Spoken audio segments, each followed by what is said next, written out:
indice. Alors la première fois, nous avons parlé d'un indice qui disait qu'il ne fallait pas écouter ce que les hommes disaient, mais il fallait prendre en considération ce que Dieu disait.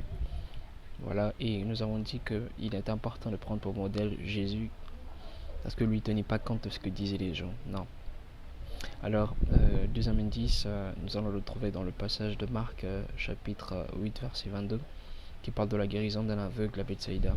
Ils se rendirent à Bethsaïda et on amena vers Jésus un aveugle qu'on le pria de toucher. Il prit l'aveugle par la main et le conduisit hors du village. Puis il lui mit de la salive sur les yeux, lui imposa les mains et lui demanda s'il voyait quelque chose. Il regarda et dit: j'aperçois les hommes, mais j'en vois comme des arbres et qui marchent. Jésus lui mit de nouveau les mains sur les yeux, et quand l'aveugle le regarda fixement, il fut guéri et vit tout distinctement. Alors Jésus le renvoya dans sa maison en disant: n'entre pas au village. Alors, l'indice parle d'insistance en fait. Ça demande à ce que nous puissions pas abandonner. Nous avons tendance à abandonner parce que nous avons essayé plusieurs fois. Mais là, le Seigneur nous conseille de ne pas abandonner, mais d'essayer à nouveau. De la même manière qu'il a à nouveau, la Bible dit, Jésus lui mit de nouveau les mains sur les yeux. Alors toi, de nouveau, refais ce que certainement tu t'étais lancé, tu as voulu entreprendre une affaire, ça n'a pas marché la première fois.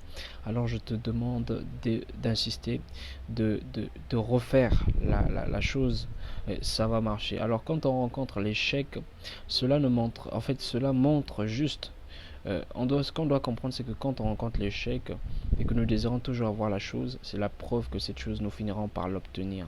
Jésus a fait la même chose. Mais la Bible dit, il y a quelque chose qu'il faut savoir en fait. La Bible dit, Jésus il a sorti l'homme du village, il l'a emmené hors du village. Vous avez remarqué qu'après la guérison, il a demandé à l'homme de ne pas retourner dans le village. C'est juste pour dire que certainement, tu es dans une certaine situation de confort, ça n'a pas marché. Mais essaie de voir, est-ce que ça n'a pas marché parce que tu te retrouves certainement dans ce village-là et n'y retourne plus. Sors de ce village, approche-toi de Jésus et lui, il prendra soin de toi. Vous allez remarquer qu'au début du chapitre 8, on parle de peuple qui avait passé 3 jours avec Jésus, ils étaient 4000 et ils n'avaient pas mangé. Mais la Bible dit que Jésus était ému de compassion. Pourquoi? Parce qu'ils étaient près de Dieu, près de Jésus pendant 3 jours. Et il ajoute parce qu'ils n'avaient pas mangé, ce peuple-là. Alors Dieu a fait quoi? Jésus a pourvu à leurs besoins. Donc sortez du lieu où vous vous trouvez, accrochez-vous à lui. Certainement ça n'a pas marché parce que vous étiez dans une condition pas possible. Alors revenez à lui et demandez à Dieu de faire encore une fois comme Samson pouvait le demander, encore une fois, Seigneur.